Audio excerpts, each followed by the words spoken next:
Superposition of wave. Okay, so पहिल्यांदा आपल्याला superposition बघण्याच्या आधी वेव्स म्हणजे काय ते माहिती असलं पाहिजे. ठीक आहे, सो लास्ट स्टँडर्डमध्ये आपण वेव्स म्हणजे काय ते शिकलो होतो. What is wave? Okay, for example our water wave. Yes, water wave. त्याच्यानंतर साऊंड वेव्ह आहे. येस, अजून light is in a wave form. Okay, so ह्या काही एक्झाम्पल्स आहेत ते तुमच्या वेव्सच्या. आता ह्या वेव्हचे दोन टाईप्स पडतात, which is named mechanical wave and electromagnetic wave. ठीक आहे, सो मेकॅनिकल वेव्स म्हणजे काय की ॲक्च्युली वेव्हमध्ये काय होतं की एनर्जीचं ट्रान्सफॉर्म होतं. ओके, एनर्जीचं ट्रान्सफॉर्म होतं आणि एनर्जीचं ट्रान्सफॉर्म एकतर मीडियम थ्रू होऊ शकतं किंवा मीडियम नसतानाही होऊ शकतं. ओके, सो मेकॅनिकल वेव्स म्हणजे काय, जर एनर्जीचं ट्रान्सफॉर्मेशन किंवा ही जी वेव्स आहेत त्या वेव्सला प्रोपॅगेट होण्यासाठी किंवा एनर्जीचं ट्रान्सफॉर्मेशन होण्यासाठी जर मीडियमची गरज असली. Okay, so medium needs medium जर प्रेझेंट असला आणि त्या मीडियम थ्रू तुमची एनर्जीचं ट्रान्सफॉर्मेशन होत असेल तर त्याला म्हणतो आपण मेकॅनिकल वेव्स. ठीक आहे, दिस मेकॅनिकल वेव्स इज तुमची साऊंड वेव्ह. कारण साऊंड वेव्हचं ट्रान्सफॉर्मेशन होण्यासाठी मीडियमची गरज असते. एक तर सॉलिड मीडियम पाहिजे किंवा एअर मीडियम पाहिजे किंवा वॉटर किंवा लिक्विड मीडियम असे. पण मीडियम कसलं पाहिजे, मॅटर्सचं medium is required. Yes, matter medium is required. Okay, so water wave is also the mechanical waves. कारण त्याच्यासाठी पण आपल्याला काय वॉटर मीडियम गरजेचं आहे किंवा तिथे वॉटर्सचे पार्टिकल असणं गरजेचं आहे, वॉटर्सचे मॉलिक्यूल असणं गरजेचं आहे. ठीक आहे, सो साऊंड वेव्स किंवा वॉटर वेव्ह जर ट्रॅव्हल व्हायची असेल किंवा ती एनर्जी ट्रान्सफॉर्म व्हायची असेल तर काय हवं आपल्याला, मीडियम गरजेचं आहे. सो अशा वेव्सला काय म्हणणार, मेकॅनिकल वेव्स. त्याच्या उलट लाईट वेव्ह जर आपण कन्सिडर केली.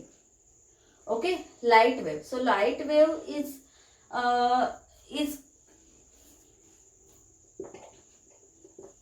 so light wave can propagate without the matter medium. Yes, so light wave can transform or light wave ची जी एनर्जी आहे ओके ती ट्रान्सफॉर्म कशाच्या थ्रू, तर व्हॅक्यूम मध्ये पण होऊ शकते. ओके, सो इथे मॅटर मीडियमची गरज नाही, मॅटर मीडियमची गरज नाही. सो असे जे वेव्स असतील त्यांना आपण इलेक्ट्रोमॅग्नेटिक वेव्स म्हणणार. So light wave is a electromagnetic wave. ठीक आहे, सो फक्त दोन गोष्टी आहेत, मॅटर मीडियमची गरज असेल तर मेकॅनिकल वेव्ह आणि एनर्जीचं ट्रान्सफॉर्मेशनसाठी मॅटर मीडियमची गरज नसेल तर मग ती कोणती असेल, तुमची electromagnetic wave. Okay, so last time आपण मेकॅनिकल वेव्ह आणि इलेक्ट्रोमॅग्नेटिक वेव्स व्यवस्थित बघितलं होतं. त्याच्यानंतर डॉपलर इफेक्ट वगैरे पण बघितलं होतं 11th स्टँडर्डमध्ये. सो ह्या चॅप्टरमध्ये आपण सुपरपोजिशन ऑफ वेव्ह म्हणजे दोन वेव्ह जर एकत्र आल्या, ओके, दोन पेक्षा जास्त वेव्स जर एकत्र आल्या त्यांचं रिफ्लेक्शन कसं होईल. ठीक आहे, एखाद्या वेव्हचं रिफ्लेक्शन कसं होईल, रिफ्रॅक्शन कसं होईल. सो रेअरर मीडियम आणि डेन्सर मीडियम दोन मीडियमचा जर विचार केला तर रिफ्लेक्शन होऊ शकतं. डेन्सर मीडियमपासून काय होतं, वेव्सचं रिफ्लेक्शन होतं.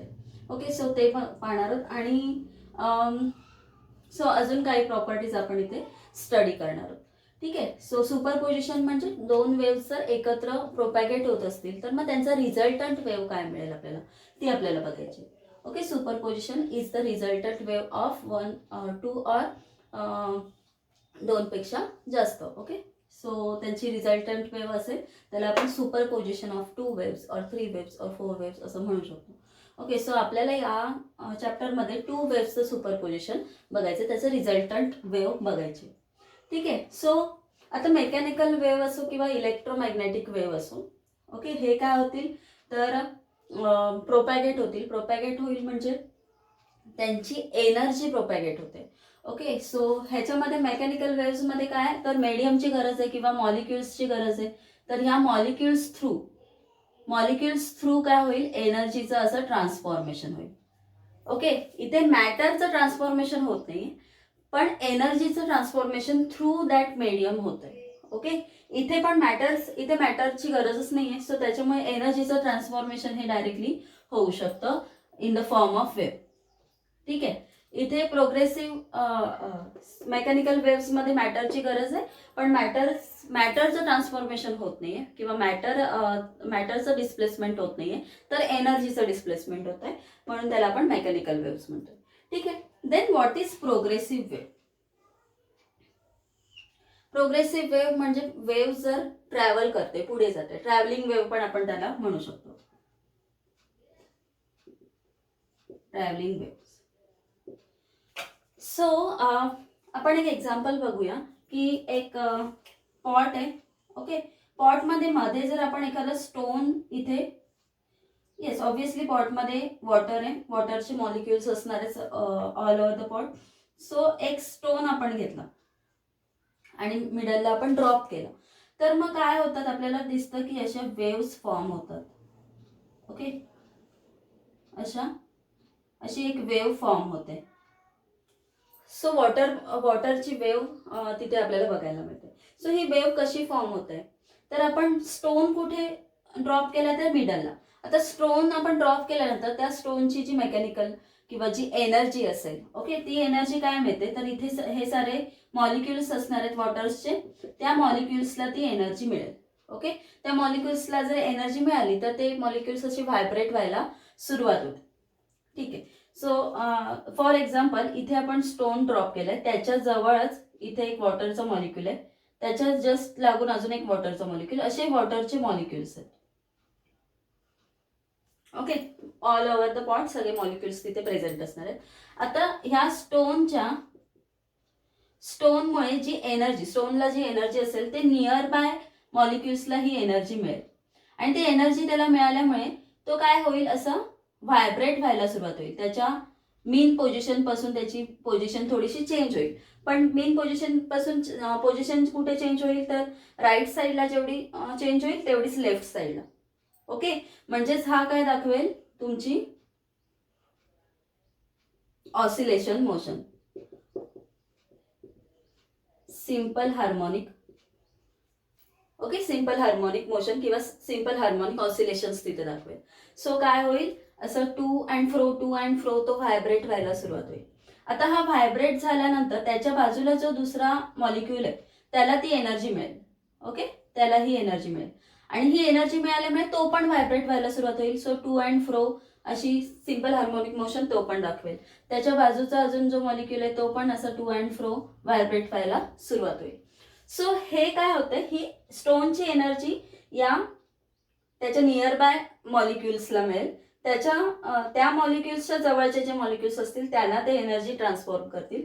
पुन्हा त्याच्यानंतर जे मॉलिक्युल्स असतील त्यांना अजून एनर्जी पुढे अशी ट्रान्सफॉर्म होत राहील. म्हणजे काय होते, एनर्जीचं ट्रान्सफॉर्मेशन होते किंवा वेव्ह काय होते, प्रोग्रेस होते. ही एनर्जी काय होते, पुढे जाते ना, सो किंवा ट्रॅव्हल होते, म्हणून त्याला प्रोग्रेसिव्ह वेव्ह किंवा ट्रॅव्हलिंग वेव्ह असं आपण म्हणू शकतो. ओके, सो आता कशामुळे होते, तर एनर्जीमुळे किंवा त्या मॉलिक्युल्सच्या व्हायब्रेशन्समुळे एनर्जी पास होते, सिंपल हार्मोनिक मोशनमुळे एनर्जी पास होते. बट हे मॉलिक्युल्स काही त्यांची जागा सोडत नाहीत. व्हायब्रेशन झाले, त्यांची एनर्जी संपली, त्याने दुसऱ्या मॉलिक्युलला देऊन टाकली की मग हा मॉलिक्युल काय होईल, पुन्हा स्टेशनरी होईल, पुन्हा त्याच्या जागेवर तो स्टेबल होईल. ओके, पुन्हा एनर्जी पास केली पुढे, तर हा काय करेल, तो त्याच्या जागेवर स्टेबल होईल. ह्याची एनर्जी पुढे पास झाली तर हा नंतर काय होईल, स्टेबल होऊन जाईल. म्हणजे असं नाही की हे जे मॉलिक्युल्स आहेत ते पूर्ण त्यांची एनर्जी घेऊन ते पुढे जातील, तर ते मॉलिक्युल्स पुढे जात नाहीत. एनर्जी काय करतात, त्याच्या नियर बाय असलेल्या मॉलिक्युल्सला देऊन टाकतात.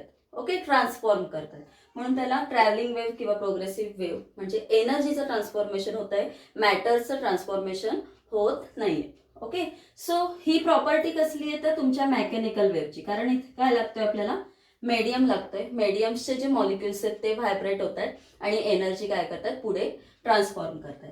ठीक आहे, आता येस, ह्या वेव्हजला आता बघा ही वेव अशी पुढे पुढे जाणार आहे, प्रोग्रेस होणार आहे, ट्रॅव्हल करणार आहे.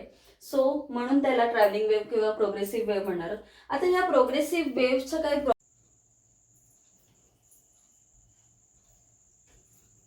Yes. So what are the properties of progressive wave? Okay, एनर्जीचं ट्रान्सफॉर्मेशन होत आहे, तर मग त्या वेव्हचं कोणत्या कोणते रूल्स फॉलो करेल किंवा कोणत्या कोणत्या प्रॉपर्टीज असतात ज्या आपण बघणार आहोत.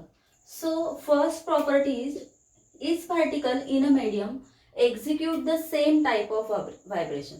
आता जे मीडियम असेल त्याच्यामध्ये मॉलिक्युल्स असतील आणि त्याच्या मॉलिक्युल्स किंवा पार्टिकल, ते पार्टिकल काय करतील, सेम टाईपचं व्हायब्रेशन दाखवतील.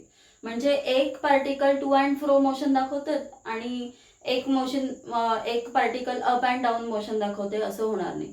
तर सगळेचे सगळे जे पार्टिकल्स आहेत, ओके, एक तर टू अँड फ्रो मोशन किंवा अप अँड डाऊन मोशन, दोन्ही पार्टिकल काय, सगळेचे सगळे पार्टिकल्स काय दाखवतील, सिंपल हार्मोनिक मोशन दाखवतील आणि ती काय असेल, सेम टाईपचं व्हायब्रेशन असेल. एक तर टू अँड फ्रो, एक तर तुमचं अप अँड डाऊन किंवा एक तर अँग्युलर. ठीक आहे. सो सेम टाईपचं तुमचं व्हायब्रेशन तिथे होणार आहे. Then they have same amplitude, period and frequency. म्हणजे ह्यांची जी ॲम्प्लिट्यूड असणार आहे, मॅक्झिमम डिस्प्लेसमेंट प्लस ए आणि मायनस ए, तर ते काय असणार आहे, सगळ्या पार्टिकल्ससाठी सेम असणार आहे. ओके. सो ह्याच्यासाठी पण ॲम्प्लिट्यूड काय असणार आहे, ए एवढीच असणार आहे, इकडे त्याची मायनस ए असेल, इथे प्लस ए असेल. सगळ्या पार्टिकल्सची ॲम्प्लिट्यूड सेम असणार आहे. परत त्याचं पिरियड म्हणजे काय, प्रत्येक व्हायब्रेशन होऊन पुन्हा मेन पोझिशनवर तो येतोय. ओके, एकदा राईट साईडला, पुन्हा तिथून लेफ्ट साईडला आणि परत मेन पोझिशनला. सो हे जे त्याचं एक ऑसिलेशन होत आहे, त्या ऑसिलेशनसाठी जेवढा वेळ लागणार आहे तेवढाच वेळ प्रत्येक मॉलिक्युलसाठी लागणार आहे. सो टाइम पिरियड सेम झाला. ओके, टाइम पिरियड सेम झाल्यानंतर फ्रिक्वेन्सी पण सेम असणार आहे, प्रत्येक पार्टिकल्सची फ्रिक्वेन्सी सेम असणार आहे. येस, फ्रिक्वेन्सी म्हणजे काय, एका टाइम इंटरवलमध्ये जेवढे ऑसिलेशन्स तो करू शकेल. समजा 1 सेकंडमध्ये हा फर्स्टवाला पार्टिकल 3 ऑसिलेशन्स देतोय. ओके, 3 व्हायब्रेशन देतोय, तर हा सेकंडवाला पण काय करेल, 3च व्हायब्रेशन देईल. फोर्थवाला पण 3च व्हायब्रेशन देईल. सगळेच्या सगळे मॉलिक्युल्स काय करतील, सेम फ्रिक्वेन्सी दाखवतील. ठीक आहे. त्याच्यानंतर त्यांची फेज चेंज होऊ शकते. फेज म्हणजे काय, स्टेट ऑफ व्हायब्रेशन. म्हणजे आता फॉर एक्झाम्पल इथे जवळ आपण स्टोन ड्रॉप केलाय ना, या फर्स्ट पार्टिकलच्या जवळ स्टोन ड्रॉप केलाय, तर ह्याला एनर्जी लवकर मिळेल, या फर्स्टवाल्या पार्टिकलला एनर्जी लवकर मिळेल. त्याच्यामुळे त्याची स्टेट ऑफ व्हायब्रेशन फर्स्ट असेल. ओके, तोपर्यंत याला सेकंडला एनर्जी मिळालेली नसेल. सो ह्याचं फर्स्ट व्हायब्रेशन जेव्हा तो इथे येईल, याच्या जवळ येईल, तेव्हा त्याला एनर्जी मिळेल. एनर्जी मिळाल्यानंतर हा वाला काय होईल, त्याचं फर्स्ट व्हायब्रेशन करायला सुरुवात होईल. पण तोपर्यंत हा जो सेकंडवाला आहे तो काहीतरी आउट ऑफ फेज असेल. म्हणजे त्याचं 1 अँड अजून हाफ व्हायब्रेशन कम्प्लीट झालेलं असेल. तोपर्यंत हा फर्स्ट व्हायब्रेशनमध्येच असेल आणि हा काय असेल, 0 व्हायब्रेशन. याला अजून व्हायब्रेशन मिळालेलंच नाही. ओके, एनर्जी मिळालीच नाही. जेव्हा हा सेकंड व्हायब्रेशन कम्प्लीट करेल त्याचं, तेव्हा हा काहीतरी 1.5 म्हणजे अजून एक ऑसिलेशन कम्प्लीट करून सेकंड ऑसिलेशनमध्ये असेल आणि हा मात्र थर्ड ऑसिलेशनमध्ये गेलेला असेल.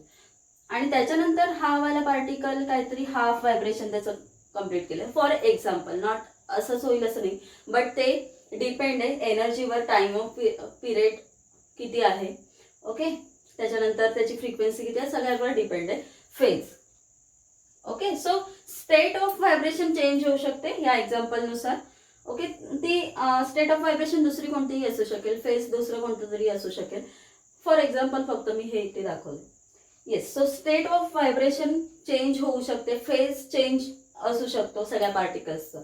Then no particle remains permanently at rest. आता हे जे पार्टिकल्स आहेत त्या मीडियमचे, ते परमनंटली रेस्ट पोझिशनला असेल का, तर नाही. त्याला काहीतरी एनर्जी मिळाली. ओके, तर तो व्हायब्रेट व्हायला सुरुवात होतो. तसंच ती वेव्ह प्रोग्रेस व्हायला सुरुवात होते आणि त्याच्यानंतर एनर्जी पुढे देऊन टाकल्यावर तो रेस्ट पोझिशनला पुन्हा येतो. पण असं नाही की तो परमनंटली रेस्ट राहील. तो काय होऊ शकतो, तर मूव्ह पण होऊ शकतो. डिपेंड नाही का त्याच पोझिशनला तो राहील, असं जरुरी नाही. ठीक आहे. त्या मीडियमवर डिपेंड आहे. म्हणजे जर लिक्विड असेल मीडियम तर मग तो पार्टिकल मूव्ह होऊ शकतो ना, किंवा सॉलिड असेल तर तो परमनंटली रेस्ट असेल. थोडंसं एनर्जी मिळाल्यावर व्हायब्रेट होईल, पण नंतर मग मात्र पुन्हा तो रेस्ट पोझिशनला येईल. पण जर लिक्विड असेल किंवा गॅस मीडियम असेल तर मग ते मॉलिक्युल्स किंवा ते पार्टिकल्स काय होऊ शकतात, त्यांना पूर्णपणे ते मूव्ह होऊ शकतात. त्यांची पोझिशन नेहमी परमनंटली रेस्ट असेल असं नाही. येस. त्याच्यानंतर फिफ्थ प्रॉपर्टी आहे, हे जे पार्टिकल्स आहेत has maximum velocity passes through their mean position. म्हणजे आता मीन पोझिशन ही आहे या सेकंड वाल्या पार्टिकलची. तर मग जेव्हा व्हायब्रेशन दाखवतोय, ओके, तो मॅक्झिमम ॲम्प्लिट्यूडला आला, मॅक्झिमम डिस्प्लेसमेंटला आला, त्याच्यानंतर पुन्हा तो काय होईल, मीन पोझिशन मधून पास होईल ना. तर या मीन पोझिशन मधून पास होताना त्याची वेलॉसिटी काय असेल, v इज मॅक्झिमम. वेलोसिटी काय असेल, मॅक्झिमम असेल. कधी, मीन पोझिशनला आल्यावर तो पार्टिकल. ठीक आहे. मीन पोझिशन पासून पास होताना. परत ह्या बाजूने पण तो लेफ्ट टू राईट जाताना पण तो मीन पोझिशन मधून पास होणार आहे, तेव्हा पण त्याची वेलोसिटी मात्र मॅक्झिमम असणार आहे. ओके. आणि ही मॅक्झिमम वेलोसिटी कशावर डिपेंड आहे, तर ते जे काही मॅटर असेल, सॉलिड असेल, लिक्विड असेल, तर त्या मॅटरच्या प्रॉपर्टीजवर डिपेंड आहे. ओके. ते मॉलिक्युल्स एकमेकांपासून किती स्पेस आहे त्यांच्यामध्ये, त्यांचं मास किती आहे, त्यावर सगळ्यावर डिपेंड काय असणार आहे, तुमचं हे वेलोसिटी डिपेंड असणार आहे. Okay. So has maximum velocity passes through their mean position. हे जे पार्टिकल्स आहेत त्यांची मॅक्झिमम वेलोसिटी कुठे असणार आहे, तर त्यांच्या मीन पोझिशन पासून पास होताना. Then transformation. आता ह्याच्यामध्ये एनर्जीचं ट्रान्सफॉर्मेशन होतं. हे पार्टिकल व्हायब्रेट होऊन पुन्हा रेस्ट पोझिशनला येतात. सो ते पार्टिकल काही मूव्ह होत नाहीत. म्हणजे ट्रान्सफॉर्मेशन मॅटरचं होत नाही, फक्त कसलं होतंय, एनर्जीचं होतंय. आणि वेलॉसिटी कशावर डिपेंड आहे, ही जी प्रोग्रेसिव्ह वेव्ह आहे, वेव्ह इज प्रोग्रेसिव्ह, सो त्याची वेलॉसिटी कशावर डिपेंड आहे, तर त्या मॅटर्सच्या प्रॉपर्टीवर. कोणत्या मीडियम मधून ती वेव्ह पास होते किंवा ती एनर्जी काय होते, पास होते, त्या मीडियमच्या प्रॉपर्टीवर डिपेंड आहे. मीडियम सॉलिड आहे, लिक्विड आहे, गॅस आहे, किंवा त्या सगळ्या पार्टिकल्सचं मास किती आहे. ठीक आहे. सो त्याच्यावर डिपेंड काय असणार आहे, तुमची वेलॉसिटी. देन ही जी प्रोग्रेसिव्ह वेव्ह आहे, ठीक आहे, त्याची वेलॉसिटी मॅटरच्या प्रॉपर्टीजवर डिपेंड आहे. पण कोणत्या कोणत्या प्रकारची ही प्रोग्रेसिव्ह वेव्ह आहे, म्हणजे कोणत्या कोणत्या प्रकारे ती प्रोग्रेस करू शकते, पुढे जाऊ शकते. तर आपण बघू शकतो, एक तर transverse waves or longitudinal. Y transverse wave, म्हणजे समजा, just a minute, okay okay. So he direction of propagation असेल त्या वेव्हची. आय थिंक मी ते करते. Direction of propagation.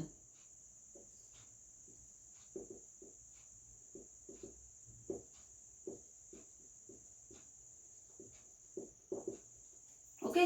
सो या डायरेक्शन ऑफ प्रोपेगेशनला ते जे मॉलिक्युल्स आहेत, ते जे पार्टिकल्स आहेत, त्यांचं व्हायब्रेशन कसं होतं. समजा एक तर व्हायब्रेशन काय होऊ शकतं, हा मॉलिक्युल आहे, ते व्हायब्रेशन एकतर अप अँड डाऊन असं होऊ शकतं. म्हणजे ही जी डायरेक्शन आहे त्याला हे व्हायब्रेशन काय असेल, परपेंडिक्युलर असेल. डायरेक्शन ऑफ प्रोपेगेशनला हे व्हायब्रेशन काय असेल, परपेंडिक्युलर असेल. मग तेव्हा जी वेव्ह मिळते आपल्याला, प्रोग्रेसिव्ह वेव्ह, ती असते ट्रान्सफर वेव्ह.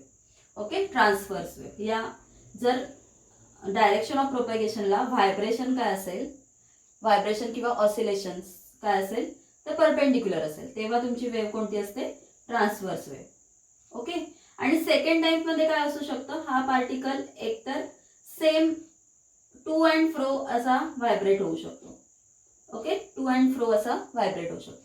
जेव्हा टू अँड फ्रो जर व्हायब्रेट झाला, म्हणजे तुमची डायरेक्शन ऑफ प्रोपेगेशनला तुमचं व्हायब्रेशन काय, पॅरलल आहे. येस, पॅरलल असेल व्हायब्रेशन डायरेक्शन ऑफ प्रोपेगेशनला, तेव्हा तुमची जी वेव्ह मिळते ती असेल लॉन्जिट्युडिनल वेव्ह, किंवा त्याला आपण नेम देऊ शकतो longitudinal wave. Yes. Direction of प्रोपेगेशनला तुमचं व्हायब्रेशन परपेंडिक्युलर असेल तर ट्रान्सवर्स, आणि पॅरलल असेल तर लॉन्जिट्युडिनल. ठीक आहे. आता हे जेव्हा डायरेक्ट व्हायब्रेशन होत आहे, okay, vibration up and down किंवा to and fro, simple harmonic मोशनचे व्हायब्रेशन होत आहेत, तेव्हा जे मीडियम आहे त्यावर इफेक्ट पडतोय. ओके, मीडियम तुमचं व्हायब्रेट होतंय एनर्जीमुळे. तर मग तिथे जर ट्रान्सफर वेव्ह असेल तर क्रस्ट अँड थॉट्स, म्हणजे आपण वॉटर वेव्ह बघितलं तर वॉटरमध्ये असे क्रस्ट अँड टफ, ओके, असे वेव्ह फॉर्म होते. म्हणजे काय, एक तर तुमची क्रस्ट आणि थॉट, म्हणजे बघा एक तर पॉझिटिव्ह वेव्ह किंवा निगेटिव्ह असे क्रस्ट आणि थॉट्स तुमच्या त्या वॉटर वेव्हचे फॉर्म होतात. सो वॉटर वेव्हमधून जेव्हा किंवा वॉटरमधून जेव्हा वेव्ह ट्रान्सफॉर्म होते किंवा प्रोग्रेस होते तेव्हा तुम्हाला कोणते ट्रान्सफर्स वेव्ह मिळते. ओके, तेव्हा तुम्हाला क्रस्ट अँड थॉट्स असे फॉर्म होतात. हे कसलं, वॉटर वेव्हचं. तेच. ओके, आपण बघितलं होतं ना, एक पॉट आहे त्याच्यामध्ये जर तुम्ही इथे मिडलला स्टोन टाकला तर मग असे वेव्स फॉर्म होतात. एका ठिकाणी पाणी असं थोडंसं वर आलेलं, दुसऱ्या त्याच्यात जरा लगेच असं खाली गेलेलं दिसतं, म्हणजे तिथे क्रस्ट अँड थॉट्स फॉर्म होतात. ओके, त्याच्यानंतर जर साऊंड वेव्ह बघितलं तर साऊंड वेव्हला पण काय पाहिजे, आपली mechanical. Sound wave is also mechanical wave आणि ती असते तुमची लॉन्जिट्युडिनल. कशी, सो साऊंड वेव्ह चे जे व्हायब्रेशन्स आहेत, म्हणजे समजा एअर मीडियम घेतलं आपण, सो एअर मीडियम मध्ये हे असे एअर पार्टिकल्सचे असे आपण म्हणूया की लेयर्स आहेत. ओके, सो इथे कुठेतरी तुमचा स्पीकर असेल, म्हणजे तुमच्या साऊंड वेव्हचा सोर्स असेल. तर हे जे साऊंड वेव्ह जे निघत आहेत ते काय करतात, ते हे मॉलिक्युल्स आहेत ना इथले, ते असे लॉन्जिट्युडिनली किंवा पॅरेलल असतात. कशाला, तुमच्या या मीडियमला. ओके, सो त्याच्यामुळे तुमचे इथे काय होतात, तर हे लेयर्स आहेत ना एअरचे, ते असे कंप्रेस होऊ शकतात एका ठिकाणी आणि एका ठिकाणी असे लांब जाऊ शकतात. ओके, जसं तुमचं हा मॉलिक्युल्सने एनर्जी अशी पुट केली तर हे त्याच्या जवळचे जे लेयर्स आहेत ते असे कंप्रेस होतील. त्याच्यानंतर पुन्हा हा व्हायब्रेट होताना परत मागे गेला. ओके, लेफ्ट साईडला गेलं तर मग पुन्हा काय होतील, हे असे लेयर्स असे स्प्रेड होतील. म्हणजे तिथे काय होतात, एक तर कम्प्रेशन होते किंवा रेअर फ्रॅक्शन होते. ओके, रेअर फ्रॅक्शन होते. सो लॉन्जिट्युडिनल वेव्ह जेव्हा प्रोग्रेस होते तेव्हा कम्प्रेशन आणि रेअर फ्रॅक्शन मिळतात आणि जेव्हा ट्रान्सफर्स वेव्ह प्रोग्रेस होते तेव्हा आपल्याला क्रस्ट अँड थॉट्स आपल्याला मिळतात. ठीक आहे, सो ते मीडियमवर डिपेंड आहे आणि तिची एनर्जी आहे कोणती आहे त्याच्यावर डिपेंड आहे. सो इथे आपण वॉटरमध्ये काय केलंय तर स्टोन पुट केल्यानंतर ती एनर्जी मिळते, ती वेगळ्या प्रकारची आहे. ओके, एअरमध्ये साऊंड वेव्ह आहेत तर साऊंड वेव्ह प्रोग्रेस होताना काय होते, वेगळ्या प्रकारची energy. Okay, so sound wave progress होताना लॉन्जिट्युडिनल वेव्ह फॉर्म होतात आणि तुमची अजून कोणती मेकॅनिकल वेव्ह असेल, मेकॅनिकल एनर्जी असेल तर तिथे ट्रान्सव्हर्स वेव्ह पण तुम्हाला मिळू शकतात. ठीक आहे, then your transverse wave perpendicular असतं तिचं व्हायब्रेशन डायरेक्शन ऑफ प्रोपेगेशनला. तर ती तुमची सॉलिडमधून पास होऊ शकते. ठीक आहे, सॉलिडमधून ती प्रोग्रेस होऊ शकते. बट लिक्विड किंवा गॅसमधून म्हणजे फ्लुइड्समधून ती पास होऊ शकत नाही. पण ही लॉन्जिट्युडिनल वेव्ह आहे ना, ती सॉलिडमधून पण पास होणार, पुन्हा लिक्विडमधून पण पास होऊ शकते किंवा गॅसेसमधून पण पास होऊ शकते. Okay, so these are the properties of our progressive waves. Progressive waves म्हणजे which wave are traveling मध्ये ज्या वेव्ह आणि त्याची एनर्जी काय होते, प्रोग्रेस होते. ठीक आहे,